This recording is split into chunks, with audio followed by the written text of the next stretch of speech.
Bismillahirrahmanirrahim. Assalamualaikum warahmatullahi wabarakatuh. Alhamdulillah. Hamdan katsiran tayyiban mubarakan fihi kama yuhibbu rabbuna wa yarda. Asyhadu an la ilaha illallah wahdahu la syarikalah wa asyhadu anna Muhammadan abduhu wa rasuluh. Allahumma salli wa sallim wa barik ala nabiyyina Muhammadin wa ala alihi wa sahbihi ajmain. Subhanaka la ilma lana illa ma 'allamtana innaka antal alimul hakim. Allahumma adfa' 'anna al-waba wal bala waz zalazila wal mihan wal fitan ma dhahara minha wa ma batan. Allahumma jannibna munkaratil akhlaqi wal a'mali wal ahwa'i wal adwa. La ilaha illa anta subhanak inna kunna minadh dhalimin. Amma ba'd. Saudaraku Saimin dan Saimat hafizakumullah jami'an, keluarga besar Masjid Al-Irsyad Surabaya, juga keluarga besar Al-Fatih hafizakumullah jami'an, bersyukur pada Allah SWT. Kebersamaan yang indah seperti ini adalah kebersamaan yang seharusnya selalu dijalin oleh seluruh muslimin, karena kita ditugaskan untuk bersatu, bukan untuk bercerai-berai. Dan semua ini adalah bagian dari penguatan muslimin, karena muslimin sangat amat memerlukan kebersamaan untuk bisa memenangkan pertarungan antara hak dan batil. Sesuai rahmati Allah Subhanahu wa taala, kita lanjutkan kajian kitab kita, kitab Al-Ibtila wa Atharuhu fi Hayatil Mu'minin kama jaa fi Al-Qur'an Al-Karim. Ujian hidup dan dampaknya bagi kehidupan mukmin sebagaimana yang ada di dalam Al-Qur'an Al-Karim. Ini adalah pertemuan yang kedua. Dan sudah saya sampaikan bahwa kitabnya bisa kita download sendiri di internet. Adalah merupakan tesis S2 yang sudah cukup lama ditulisnya. Kita sudah membahas tentang bahwa dunia ini adalah ujian, dan ujian hidup al-ibtila, yang ternyata al-ibtila itu ternyata bisa baik, tapi bisa juga buruk bagi kita. Nah, untuk itulah maka orang-orang beriman ini harus diingatkan betul bahwa kita pasti akan diuji Allah Subhanahu wa taala. Mustahil orang hidup tidak akan diuji Allah Subhanahu wa taala. Seperti yang sudah saya jelaskan kemarin, kalau yang namanya ujian, kita tidak mungkin lari darinya. Tidak mungkin lari darinya. Tapi yang kita harus berlindung adalah kalau kita tertimpa berbagai macam musibah dan bala yang itu merupakan hukuman dari Allah Subhanahu wa taala, karena sebagian musibah bala pun ternyata ada kebaikan buat orang beriman. Hari ini kita masuk di bab yang kedua. Di penulis mulai memberikan contoh-contoh tentang berbagai macam al-ibtila fil Quran, ya, tentang berbagai macam ujian hidup di dalam Al-Qur'anul Karim. Penulis membagi dua besar. Yang pertama adalah tentang ujian hidup yang menimpa berbagai umat sebelum Nabi Muhammad SAW, dan yang kedua adalah ujian al-ibtila yang menimpa Nabi Muhammad SAW. Semuanya dipotret, diambil dari Al-Quran Al-Karim. Nah, yang dari umat sebelum Nabi Muhammad itu dibagi menjadi beberapa bagian. Kita akan ambil satu bagian hari ini, cukup panjang sebenarnya, cukup panjang, tapi saya ringkaskan. Tentu yang ingin membaca detail silakan baca di dalamnya, karena banyak sekali manfaatnya. Di subbab pertama tentang ujian pada umat sebelum Nabi Muhammad SAW adalah al-ibtila bit-ta'ah, yaitu ujian dengan ketaatan. Nah, ini ya. Nah, ujian dengan ketaatan itu ada 5 kisah. Ada 5 kisah. Pertama, kisahnya Adam alaihissalam. Yang kedua adalah kisahnya Ibrahim alaihissalam. Yang ketiga adalah ujian-ujian yang menimpa Bani Israel. Kemudian yang keempat, kaum Talut. Dan yang kelima, Yunus alaihissalam. 5 ya. Adam, Ibrahim, Bani Israel, kaum Nabi Lut, dan Yunus alaihissalam. 5 ini akan kita bahas, tentu panjang sekali, tapi kita akan mengambil, ya, Quran ini mau digali sepuas apa seseriku itu terserah kita, gitu ya. Saya ingat dahulu ini sebelum masuk nih, supaya kita ini ini bersemangat untuk bersama Al-Quran. Karena kalau kita ini menyiapkan seluruh hidup kita, Quran itu tidak habis kita nikmati. Makanya paling tidak kita menikmati ma'dubatullah itu, karena Quran itu adalah ma'dubatullah, dia suguhan yang Allah suguhkan di hadapan kita, maka karena banyaknya dan semua lezat, semua indah, maka paling tidak cicipilah beberapanya. Ya, nah bayangkan mereka yang jarang bersama Quran, terus kapan kita bisa paham Quran? Kalau kita berikan seluruh hidup kita saja, ya, jangankan itu, Quran turun 15 abad lalu. 15 abad lalu diturunkan, sampai hari ini masih ada yang menulis tafsir. Coba bayangkan. Tunjukkan ke saya kitab atau buku apa yang dijelaskan sepanjang itu. Apapun yang mengaku kitab suci lah, atau buku apa yang sepanjang 15 abad, masih ada yang menulis tafsirnya, dan selalu ada yang baru. Makanya kemudian disebut la tanqadi ajaibuhu, bahwa Quran ini tidak akan pernah putus keajaibannya. Selalu ada keajaibannya. Gitu ya. Baik, jadi saudariku, mari kita dalami, karena saya ingat cerita dulu di teman saya waktu saya masih kuliah itu di Masjid Nabawi itu, yang banyak ulama, bukan hanya yang duduk di kursi resmi. Ada yang duduk biasa gitu ya, sholat biasa duduk di bawah gitu, dan saya pernah lihat juga ada yang Masya Allah muridnya banyak padahal tidak duduk di kursi. Saya tanya ini apa ini, ternyata majelis sanad Quran dan seterusnya. Ada yang bahkan tidak terlihat ada banyak muridnya, tapi subhanallah seorang alim besar. Gitu ya, ketika ada salah satu mahasiswa yang datang ke beliau minta belajar waktu itu, saya ajarkan pada saya tafsir, kata beliau kita mulai. Bukti mulai dari mana mulainya? Dari pertama. A'udzubillahi minasyaitonirrajim. Ditafsirkanlah ta'awud. Nanti begitu masuk Bismillahirrahmanirrahim, Bapak Ibu tahu itu berapa bulan selesainya tafsir ta'awud ya dengan basmalah itu. Berbulan-bulan baru selesai itu.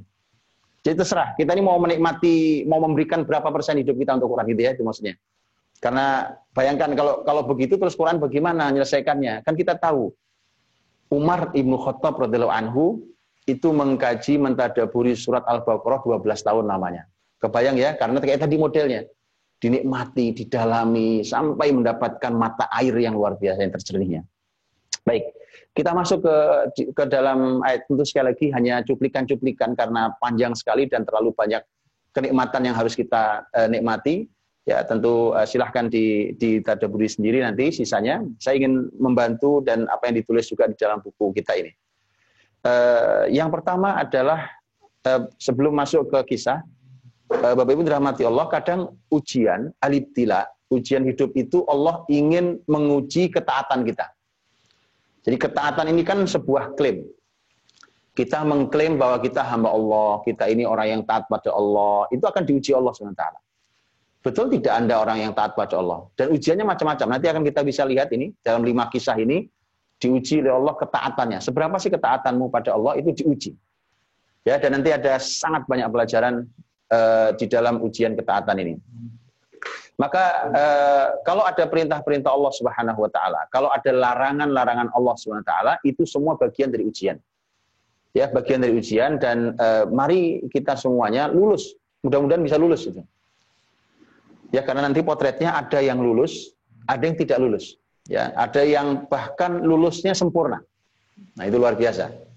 Ya, yang lulus sempurna dapat apa, yang tidak lulus dapat apa? Persis seperti ujian hidup. Seperti kita sekolah, kuliah sama. Ya, ada konsekuensinya. Yang ujian lulus, yang ujian sempurna, ya kan kita kan yang ujian sempurna mungkin dapat penghargaan, yang ujian lulus ya alhamdulillah lulus bisa melanjutkan berikutnya sampai selesai. Yang ujian tidak lulus, nah itu ya, bahkan bisa tidak selesai dia menjalani kebaikannya. Baik, yang pertama, saudara rahmati Allah, adalah ujian yang menimpa Adam, Nabiullah Adam alaihissalam. Maka nanti bacalah begitu banyak bertebaran dalam Quran kisah-kisah tentang Nabiullah Adam alaihissalam, ya, di Abul Bashar, bapaknya manusia. Ya, dimulai dari kisah Adam diciptakan, kemudian masuk ke surga, kemudian turun ke bumi. Ya, nanti bisa dibaca itu semua. Baik, yang dipotret oleh penulis kita adalah bagaimana Adam alaihissalam itu setelah Allah ciptakan itu diminta untuk taat taat kepada Allah Subhanahu wa taala, ya, kemudian diberi oleh Allah ujian. Ujiannya apa? Pohon. Satu pohon. Begitulah. Ya, begitulah. Dari sekian banyak yang ada ini, subhanallah, kadang-kadang ada sesuatu yang haram. Makanya kemudian suka muncul pertanyaan gitu ya. Muncul pertanyaan kita begini. Kenapa juga sih Allah ciptakan babi, wong babi juga nggak boleh dimakan, begitu ya. Jadi suka ada pertanyaan itu. Dan yang sering dijawab adalah semisal ini jawabannya. Kayak pohon ini terhadap babi untuk kita sebagaimana pohon untuk Adam. Jadi Allah ciptakan itu untuk menguji kita. Tapi yakinlah bahwa tidak ada ciptaan Allah yang sia-sia. Ya, tidak ada ciptaan Allah yang sia-sia. Bahkan babi sekalipun, anjing yang najis itu sekalipun. Dan ternyata saya pernah mendengar dari seorang ahli ilmu tentang babi umpamanya. Ternyata babi itu ada manfaatnya. Kita ada manfaatnya. Tentu tidak boleh kita manfaatkan. Tetapi kalau berkumpul 1000 orang di antara kita itu perlu satu babi. Untuk menangkap virus-virus yang jahat, yang tidak baik, itu yang bisa nangkap adalah badannya babi. Kebayang ya kalau orang makan babi jadi kayak apa? Itu kumpulan virus 1000 orang. Kira-kira gitulah ininya. Jadi artinya bahwa manfaatnya pasti ada. Cuma itu adalah ujian yang Allah berikan. Jadi apapun yang Allah larang, itu adalah bagian dari ujian. Diuji, taat tidak kamu pada Allah. Nah, kisah itu detailnya sebagaimana yang kita ketahui. Kalau kita buka dari Al-Baqarah, ya, dari Al-Baqarah, di surah Al-Baqarah sudah Allah kisahkan tentang kisah Nabiullah Adam dan penciptaannya. Dimulai ayat yang ke-30. Wa idh qala rabbuka lil malaikati inni ja'ilun fil ardi khalifah. Qalu ataj'alu fiha man yufsidu fiha wa yasfikud dima wa nahnu nusabbihu bihamdika wa nuqaddisu lak. Qala inni a'lamu ma la ta'lamun. Allah SWT memberitahu kepada malaikat bahwa aku mau menciptakan khalifah di bumi ini. Ya, dan khalifahnya nanti ternyata adalah Adam alaihissalam. Makanya kemudian malaikat sudah protes duluan karena malaikat mengatakan bahwa mengapa tidak kau jadikan kami saja? Karena kami ini yang bertasbih kepadamu dan mensucikanmu. Dan kemudian Allah jawab, qala inni a'lamu ma la ta'lamun, sesungguhnya aku mengetahui apa yang tidak kamu ketahui. Artinya keputusan Allah Subhanahu wa taala bahwa khalifah di bumi itu bukan malaikat, Allah yang Maha tahu, dan nanti Allah uji, ya. Ujiannya adalah nanti Allah sampaikan di ayat berikutnya, wa 'allama Adamal asma'a kullaha tsumma 'aradahum 'alal malaikah. Jadi Adam itu diajari oleh Allah al-asma dan seterusnya. Ini panjang kisahnya dan indah sekali kalau ditadaburi. Kini saya tunjukkan bagaimana mentadaburi yang indah sekali. Saya berikan contoh, lihat ya.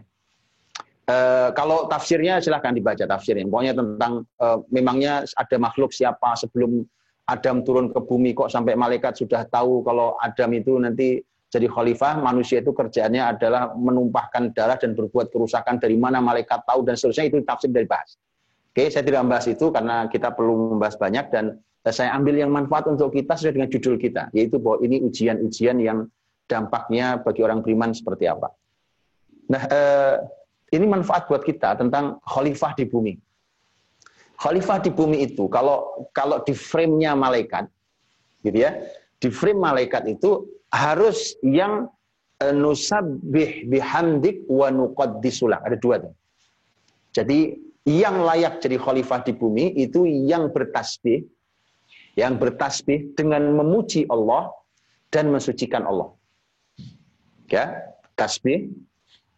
bertasbih, memuji Allah dan mensucikan Allah. Nah, ini jadi yang berhak menjadi khalifah di bumi. Ya, artinya gini, malaikat ingin membandingkan ada dua lawan dua, karena di dua sebelumnya adalah yufsidu fiha wa yasfikud dima. Merusak di bumi ini dan menumpahkan darah. Lihat ya, ini dua yang dikhawatirkan malaikat dan dua obatnya. Gitu ya, pas ini ya. Oke, kerusakan dan pertumpahan darah yang terjadi pada manusia hari ini, itu faktornya adalah, ini di versi malaikat adalah, faktornya adalah karena manusia itu tidak bertasbih dengan memuji Allah dan tidak mensucikan Allah. Dan itu nyata. Oh, itu nyata. Kalau orang beriman, subhanallah, ya betapa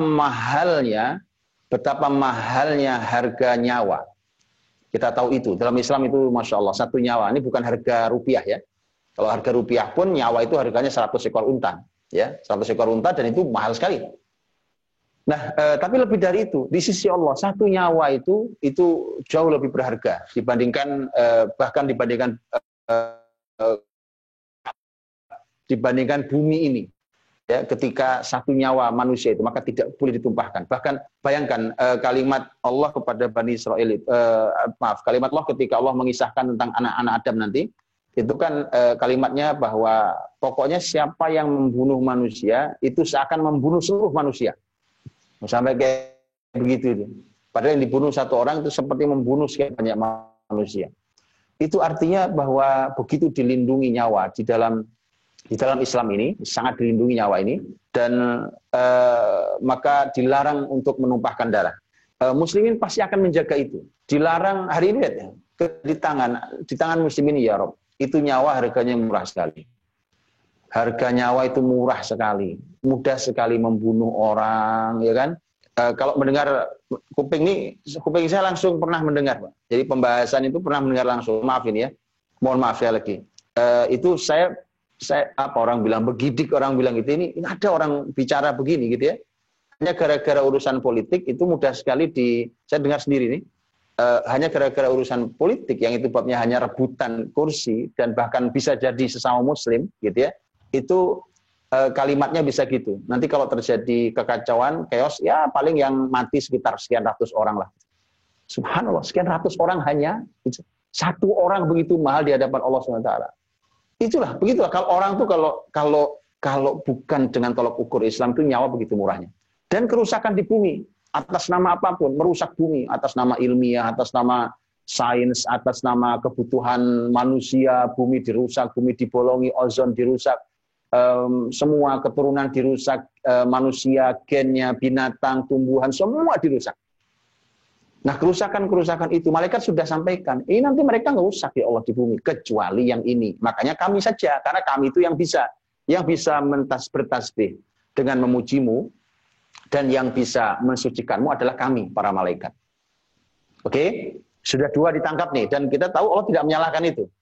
Oke? Kalimat itu tidak disalahkan.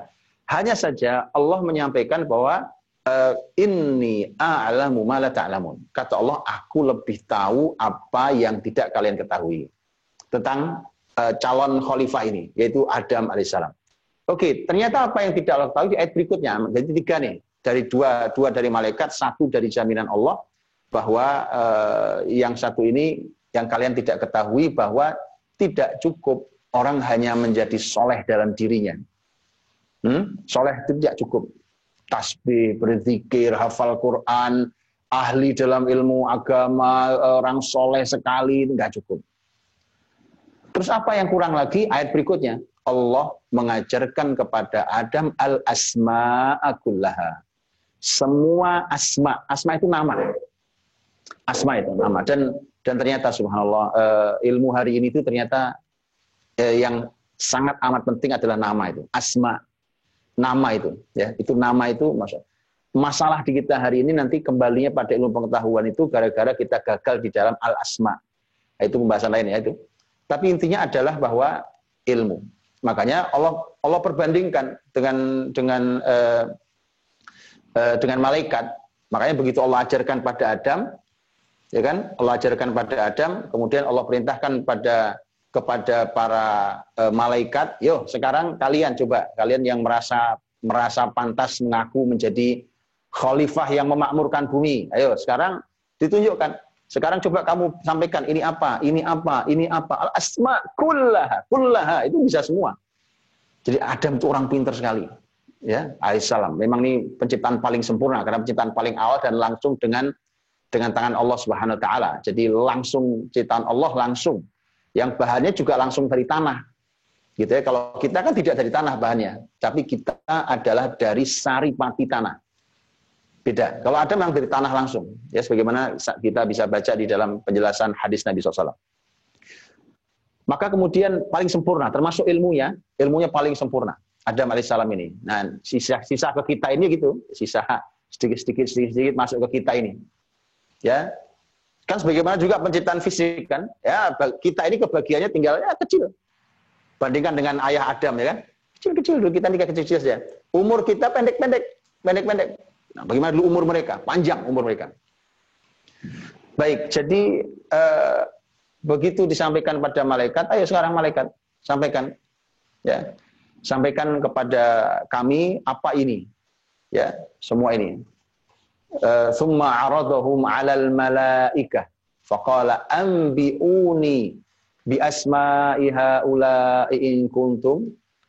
Jadi sampaikan, coba ini kalau kamu betul, ya, kamu pantas kan sampaikan ini apa? Malaikat tidak bisa menyampaikan dan kita semua tahu kisahnya. Malaikat mengatakan qalu subhanaka la ilma lana illa ma 'allamtana. Ya Allah, kami ternyata tidak punya ilmu kalau tidak kau ajari ilmu. Innaka antal alimul hakim. Engkau maha alim, maha hakim. Jadi ini juga bagus banget ya untuk kita bahwa saya ringkaskan ini sebelum kita masuk ke dalam tema berikutnya tentang bagaimana ujian ketaatan Adam yang pohon tadi itu. Dari awal kisahnya ternyata adalah malaikat itu telah mengajukan dua hal pada Allah yang bisa menyelesaikan dua hal. Sudah ya? Berarti untuk menjadi khalifah, kita ini kalau mau jadi khalifah di bumi, tolong pantaskan diri. Cara memantaskan dirinya, tasbihlah yang banyak dengan muji Allah, sucikanlah Allah Subhanahu wa taala. Ya, jangan tebar kemusyrikan di bumi dan jadilah hamba Allah yang dekat dengan Allah. Dah, itu jadi pantas. Setelah itu tidak cukup ternyata. Karena kalau itu cukup ya malaikat saja. Itu lebih pas kalau malaikat. Malaikat nggak punya syahwat, ya kan? Itu pas, tapi ternyata tidak cukup karena ada yang ketiga dan ini langsung malah dari Allah, yaitu ilmu. Tiga ya, tiga nih.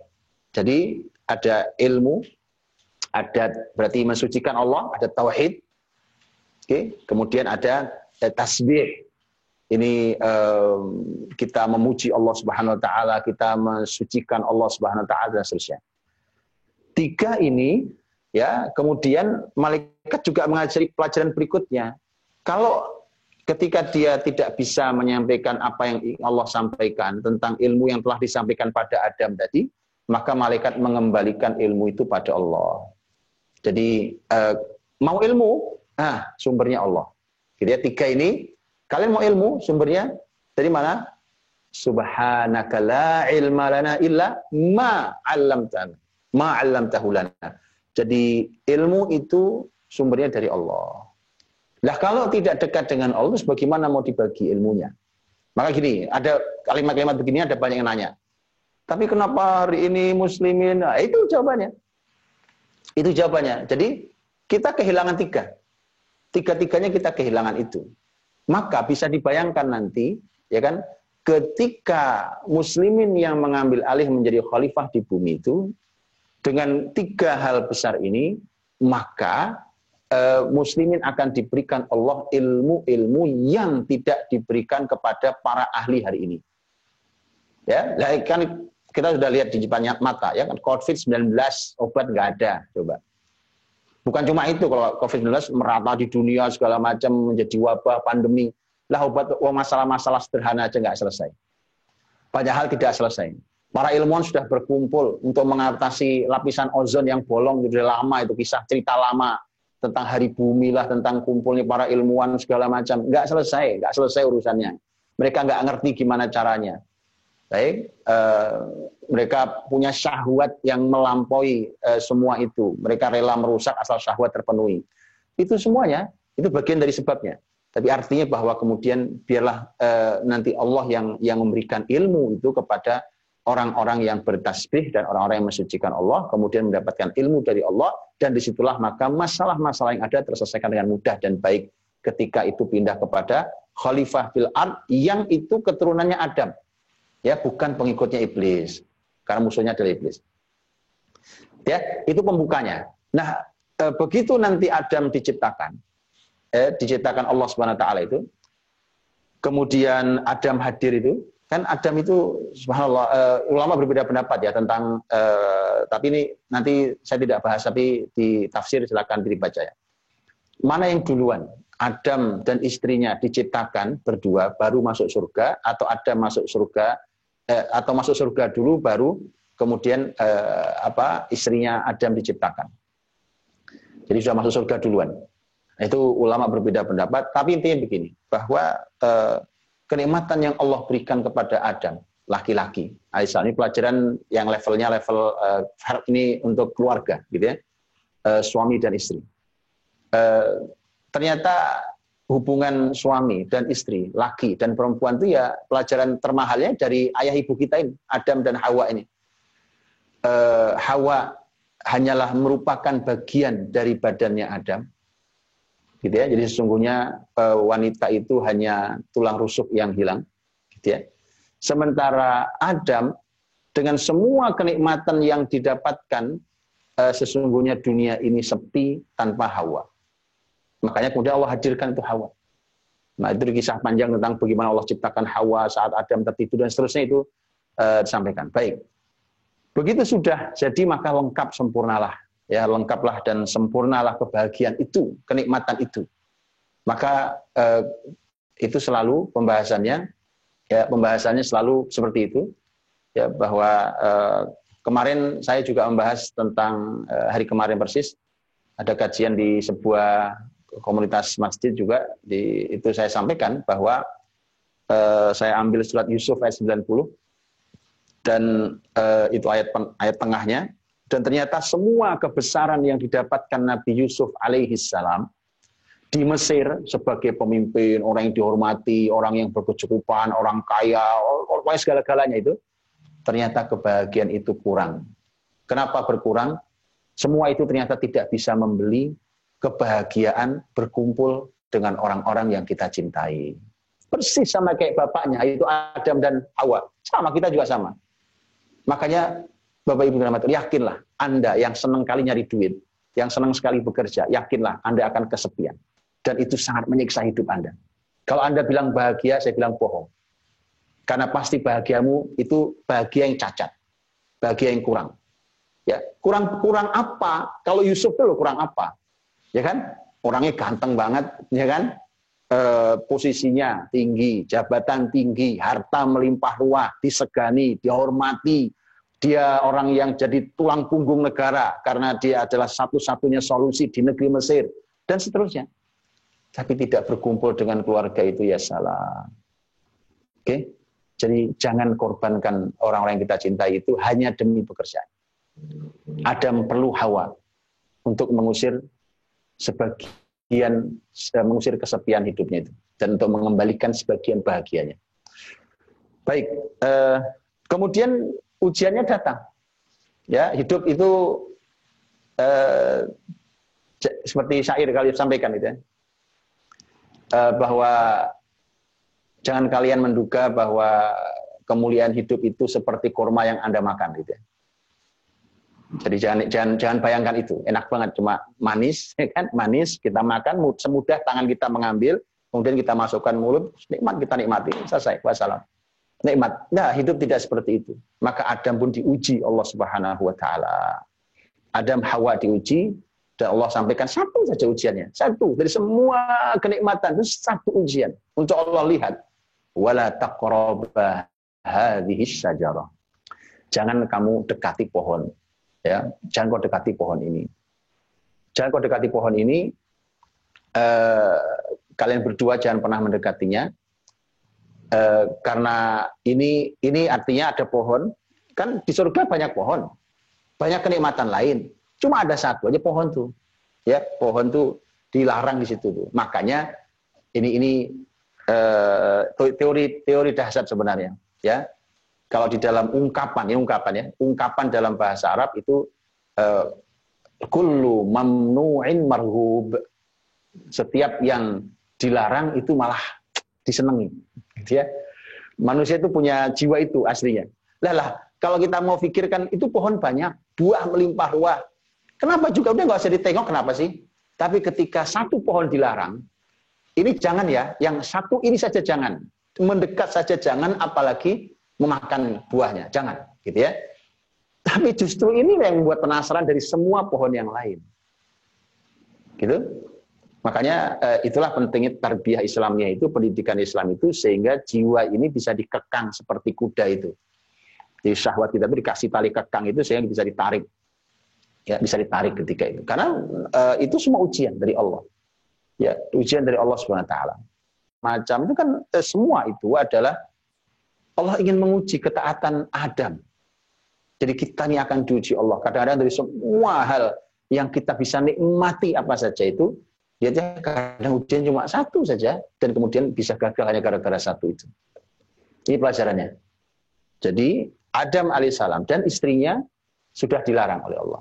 Nah, karena dilarang oleh Allah itulah, maka ya manusia itu ada, ulama tafsir mengatakan ada tadi, karena ada jiwa ingin tahu, ya, hubbul istitla' istilahnya, jadi dia senang pengen tahu, maka itu yang malah membuat penasaran. Begitu orang pengen tahu tuh, kemudian datanglah waswas, lahum syaiton. Nah, setan itu bisik-bisik. Ya, bagaimana bisik-bisiknya, siapa yang digoda segala macam, itu tafsir pembahasannya ya, bahasa tafsir. Saya lupa di Ramadan kapan, dan saya pernah membahas ini tentang Adam, Hawa, dan bagaimana mereka digoda oleh iblis. Itu kisah itu waktu itu pembahasan tentang wanita, yaitu tentang Hawa. Ya, silakan, mungkin setahu saya ada di YouTube itu, dan silakan nanti diakses. Saya tidak jelaskan di sini. Karena di situ pembahasannya saya jelaskan jauh lebih detail tentang hal itu. Nah, begitu dibisiki oleh setan itulah, maka kemudian, nah disitulah ujiannya. Karena setan itu ternyata, iblis itu ya sudah Allah katakan, ya, bahwa setan itu, inna syaitana lakum adu mubin. Setan itu bagi kalian adalah musuh yang nyata. Sudah, itu musuh kalian. Inna syaitana lakum adu fattakhiduhu aduwa. Setan itu musuh bagi kalian, ya sudah, anggap dia musuh. Namanya musuh kok ditemani, ya anggap musuh gitu. Gitu ya. Jadi yang sok berteman dengan setan ya salah, ya kan? Karena Allah yang bilang itu. Ya, jadi setan itu musuh, maka jadikanlah ia musuh. Ya, bersikap terhadap musuh kita tahu, ya, bersikap terhadap musuh itu. Makanya kita dibekali ta'awudz, a'udzubillahi minasyaitonir rajim. Aku berlindung pada Allah dari asyaiton ar-rajim, setan yang terkutuk. Digodalah itu, begitu digoda itu, cara menggodanya, ya, ini juga pelajaran buat kita, karena iblis itu nanti menurunkan ilmunya, ya kan, kepada setan-setan lain, kan gitu, sama. Sebagaimana Adam ini nanti juga menurunkannya pada orang-orang beriman, sehingga yang ada di bumi itu ya orang beriman, pengikutnya Adam atau pengikutnya iblis. Di dalam ayat lain di surat Al-A'raf, nanti silahkan juga dibuka pembahasan yang panjang tentang Adam dan iblis. Kemudian juga nanti di dalam surat yang lain, dalam surat-surat yang lain juga ada, iblis itu sampai harus bersumpah, wa qasamahuma inni lakuma laminan nasihin. Itu iblis itu sampai harus bersumpah di hadapan Adam dan Hawa, aku ini untuk kalian berdua itu penasihat yang tulus. Ya, jadi rayuan untuk menghancurkan orang beriman itu selalu gitu. Didekati orang berimannya, kokoh, Adam alaihissalam, kokoh sekali. Didekati, ya kan? Maka bertemulah keinginan ingin tahu, kebiasaan jiwa manusia ingin tahu itu, bertemu dengan bisikan setan. Setan membisiki itu, nah kemudian nanti hati kita lah yang akan menentukan siapa pemenangnya. Apakah pemenangnya adalah iman kita atau pemenangnya adalah bisikan setan. Maka semoga Allah lindungi kita semua dan generasi kita dari setan. Nah, dan setan itu kemudian bersumpah kepada Adam dan Hawa. Saya ini menasihati kamu loh. Saya itu nggak mau menjerumuskan. Gitu ya. Jadi kalau Bapak Ibu nanti lihat rayuan-rayuan setan, baik setan jin ataupun setan manusia, ya, rayuan-rayuan bahwa saya bukan mau menjerumuskan, saya ini mau membantu, mau membahagiakan, saya ini justru mau menunjukkan bahwa loh kamu itu Adam, ya kan gitu ya. Quran juga katakan itu. Jadi Bapak Ibu tahu ya, kita suka menamai pohon itu dengan pohon khuldi, ya kan. Pohon khuldi itu artinya pohon keabadian. Khuld itu abadi. Itu yang menamai sebenarnya iblis sebenarnya. Itu iblis yang namai. Itu ayat di Quran mengatakan itu, ya. Yang menamai adalah iblis. Jadi iblis menamai, saya tunjukkan ayatnya ya, Bapak Ibu. Nanti Bapak Ibu buka di Al-Quran supaya tahu bahwa ini yang ditunjukkan, yang memberi nama ini adalah iblis. Ini surat Toha, ya, ayatnya 120. Toha 120. Ya, fawaswasa ilaihi syaiton. Setan berbisik-bisik, bisikkan ini kepada Adam. Qala ya Adam, hai Adam. Jadi siapa yang ngomong? Setan, iblis. Okay. Hai Adam, ya Adam. Hal adulluka ala syajaratil khuldi. Ya kan? Maukah kamu aku tunjukkan tentang pohon keabadian? Wah, ini justru pohon yang dilarang itu Adam, ya kan? Istilahnya gitu. Pokoknya kalau kamu makan tuh buahnya, wah kamu abadi. Nggak mati, apa seneng hidupnya semua di sini terus. Pohon abadi. Dibalik kan? Selalu kemungkaran itu sama setan pasti akan dibalik data dan faktanya. Sama setan jin, setan manusia itu kerjaannya balik fakta.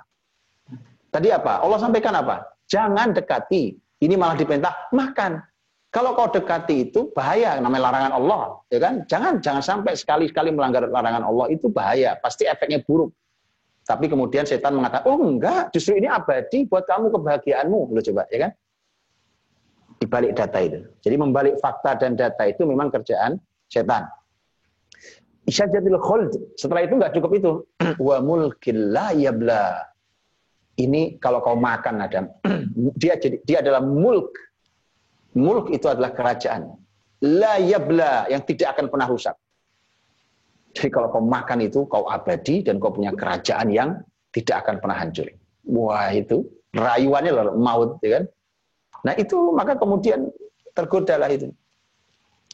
Nah kemudian tergodalah Adam, maka fa'azallahuma syaitanu anha, maka kemudian setan itu menggelincirkan. Bapak Ibu, Allah membahasakan indah banget ya buat Nabi Adam ini.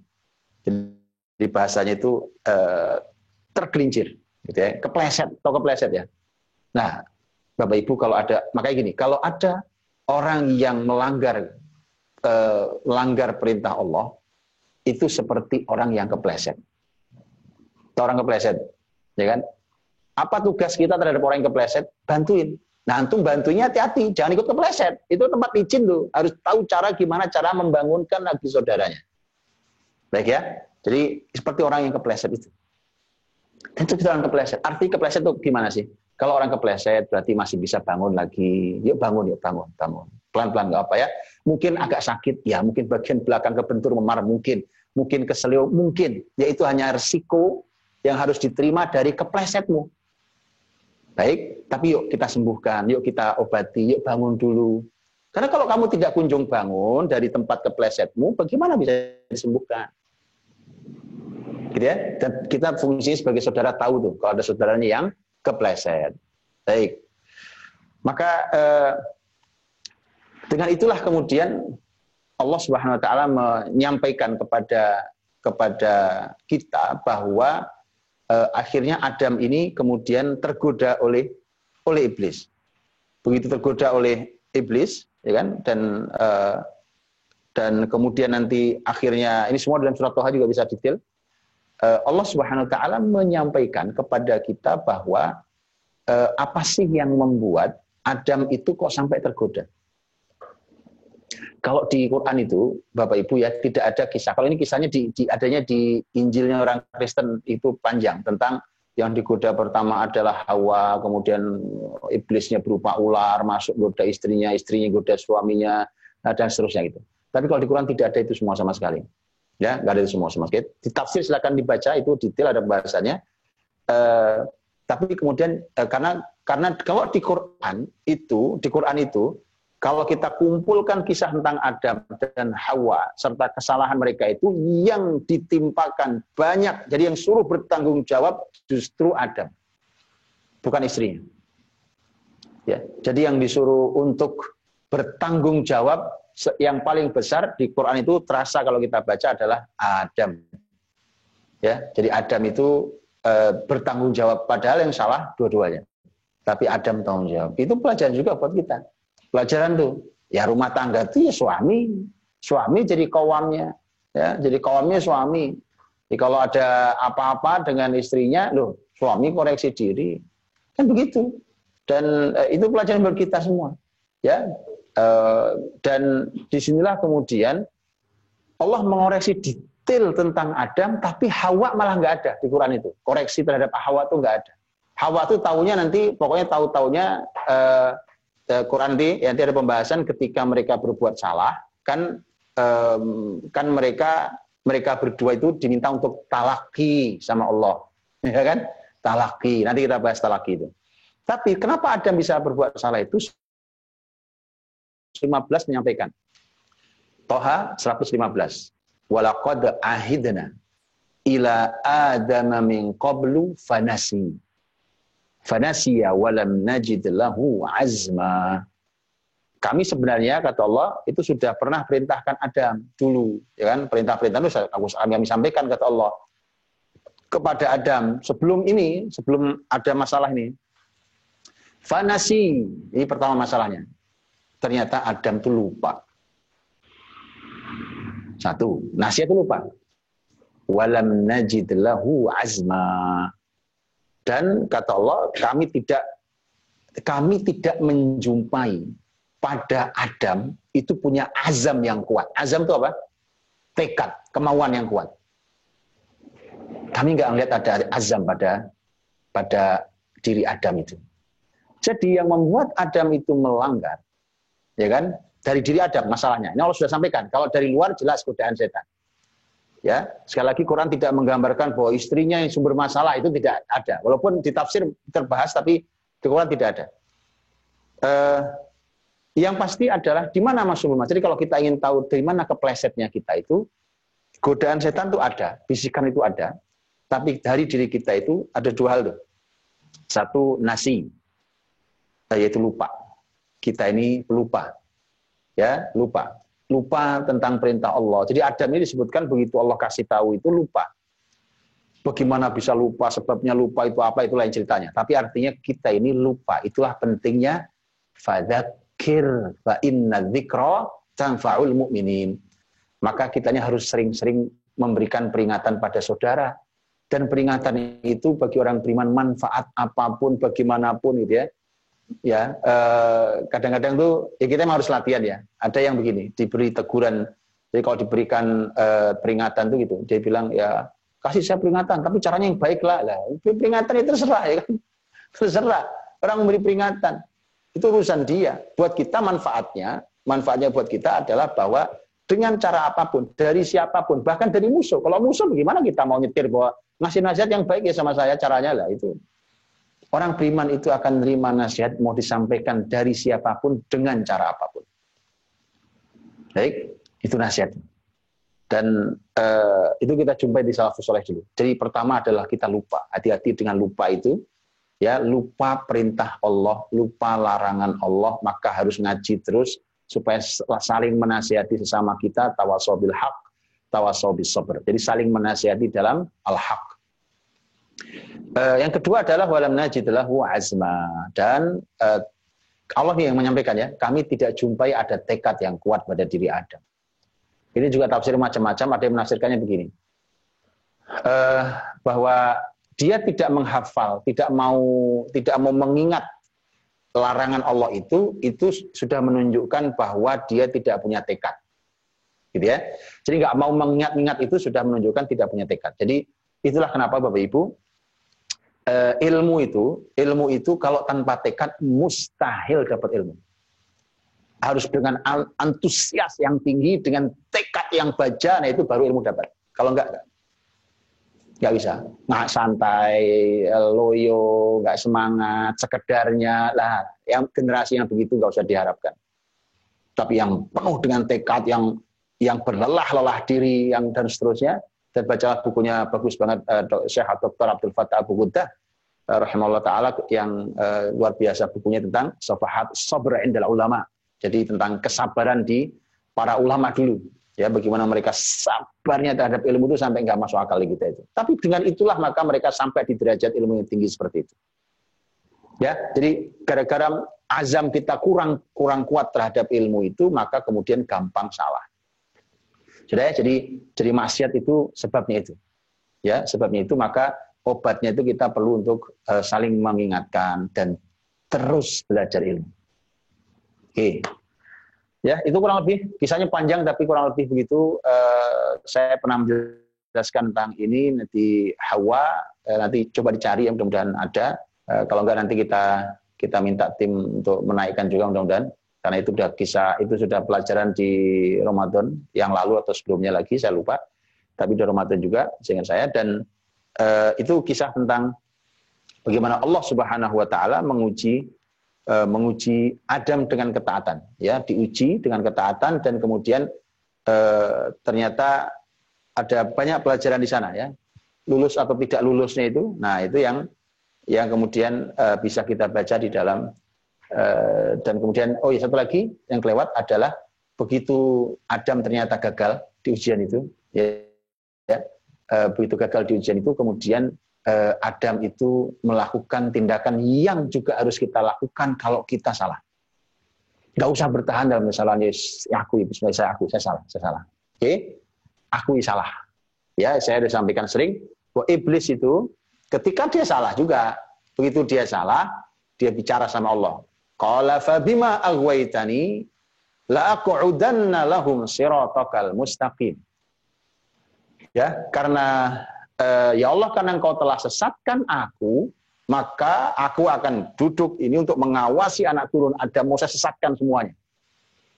Itu itu iblis. Iblis itu kalau salah, ini cirinya, ciri orang kalau orang tuh kalau saudaranya, temannya iblis, gitu ya, itu kalau salah itu bukannya minta maaf, bukannya taubat, ya, tapi nyalain orang lain. Ini iblis itu berani menyalahkan Allah. Qala fa bima aghwaytani. Ya Allah, karena kau telah sesatkan aku. Ya, itu iblis. Beda dengan Adam. Orang beriman itu kalau salah, lihat ya, begitu salah apa yang dilakukan? Lihat, apa yang dilakukan? Fatalaqqa Adamu mir rabbih. Talaqqa itu talaki. Jadi dari dulu, Bapak Ibu, ilmu itu yang paling top caranya adalah talaki. Talaki, tahu talaki? Talaki itu ya ketemu gurunya didikte satu-satu, di ya apa bahasa kita, di drill gitu ya, di ini itu talaki, ketemu langsung dengan gurunya segala macam. Itu dari dulu. Sejak Adam itu ilmu itu pakai talaki. Talakilah Adam kepada Rabbnya. Fatalaqqa Adamu mir rabbihi kalimat. Apa yang ditalakikan adalah kalimat, beberapa kalimat. Ya, beberapa kalimat. Jadi Adam, jadi lihat ya, ayatnya mengatakan Adam talaki kepada Allah sendirian. Kalau bunyi di situ sendirian, talakinya. Begitu talaki sendirian, mendapatkan ilmu berupa bacaan kalimat-kalimat. Bacaan kalimatnya apa? Nah, dijelaskan di ayat yang lain. Qala Rabbana zalamna anfusana wa illam taghfir lana wa tarhamna lanakunanna minal khasirin. Ya Allah Rabb, kami ini sudah menzalimi diri kami sendiri. Kalau Engkau tidak ampuni kami, kalau Engkau tidak rahmati kami, maka kami termasuk orang-orang yang rugi. Itu talaki, hasil talakinya Adam. Itu yang minta dibaca. Jadi yang talaki Adam sendiri, tapi di ayat lain begitu membaca doanya, itu ternyata berdua. Qala, keduanya membaca, yaitu Adam dan istrinya. Itu juga pelajaran tuh, ya. Memang harusnya yang belajar ilmu itu suami. Suami talaki ilmu, kemudian nanti suami memberikan ilmu pada istrinya. Mestinya memang begitu. Cuma karena udah salah kaprah semua hari ini, ya kita nikmati sekarang masalah ini. Oke, jadi yuk kita perbaiki dan kita berharap memperbaiki generasi setelah kita. Nggak ada alasan untuk mereka kemudian sama kayak kita, itu nggak boleh. Baik, jadi Al-Quran jelas mengatakan yang talaki Adam, kemudian setelah itu berarti kemudian berdua membaca Rabbana zalamna anfusana dan seterusnya. Ya, dengan itu kemudian Allah ampunilah Adam dan Hawa. Begitu Allah ampuni, tetap semua diperintahkan turun kalian, turun semua ke bumi. Karena memang dari sejak awal sebenarnya Adam itu untuk bumi. Turun kalian ke bumi. Nah, di bumi itulah sengsara Adam itu. Oh iya, biasa di surga, ya. Kemudian di bumi. Ya sudah. Surat Toha silakan dibaca itu. Jaminan Allah tuh. Kalau di bumi itu ya salam. Ya, makanya kesengsaraan manusia di bumi itu, Bapak Ibu, ya itu nggak jauh-jauh. Nanti kalau surat Toha itu dibaca lagi, ya jaminan bahwa kalau kamu di surga itu, kamu tidak akan sengsara. Fatashko, tashko itu sengsara. Sengsaranya itu apa sih? Sengsara itu maksudnya apa gitu. Jadi kalau di surga kan tidak sengsara, ya, tidak sengsara. Jadi kan sudah Allah peringatkan tuh yang 117 dalam surat Toha itu. Hati-hati dengan iblis ini karena fala yukhrijannakuma minal jannati fatashqa. Kamu jangan sampai terusir dari surga. Sudah diwanti-wanti sebenarnya. Jangan sampai terusir dari surga, ya, wahai Adam, karena nanti kamu sengsara kalau terusir dari surga ini. Nah, berarti di surga tidak sengsara, di luar surga itu sengsara. Oke, dari surga kemana? Ke dunia, ke bumi ini. Nah, bumi itu sengsara berarti. Nah, sengsaranya bumi apa sih? Ayat berikutnya. Innalaka alla taju'a fiha wa la ta'ra. Kalau di surga itu, Dam, ya kan, kamu tidak lapar. Kamu tidak telanjang. Enggak lapar berarti punya makanan bebas, makan semua ada, bagus semua makanan. Kemudian kamu tidak telanjang, kau punya pakaian-pakaian indah, pakaian-pakaianmu. Kemudian wa annaka la tadma'u fiha wa la tadha. Kamu enggak akan haus dan kamu tidak akan terpapar matahari. Haus itu berarti kamu perlu nyari air bersih, ya. Dan kemudian kalau tidak terpapar matahari, ulama mengatakan kamu perlu tempat tinggal. Di surga mah nggak ada, nggak terpapar matahari, ya kan? Masya Allah. Jadi lingkup kesengsaraan manusia itu 4 ini: nyari, makan, nyari, pakaian, nyari, air, nyari, rumah. Dah itu kesengsaraan utuh di dunia ini. Selamat ya. Jadi kalau Anda hidupnya cuma ini, itu Anda orang sengsara. Orang kok kerjanya nyari makan, nyari minum, nyari pakaian, ya kan? Terus nyari rumah. Selamat. Allah sudah sampaikan tuh, Anda orang sengsara. Supaya tidak sengsara, sesuai rahmat Allah, ini cari dunia, jelas itu perintah Allah. Tapi kita tetap tersambung dengan Allah, sehingga kita hidup di surga sebelum surga yang sesungguhnya. Yang kalimat Imam Ibnu Taimiyah itu, ya kan? Sesungguhnya di dunia ini ada surga, siapa yang tidak memasukinya tidak akan masuk di surga akhirat. Nah, itu surga iman, ya kan? Masuk ke surga itu. Tanpa iman tuh Anda sengsara kalau kerjanya cuma 4 ini. Sudah ya? Jadi hati-hati dengan itu. Baik.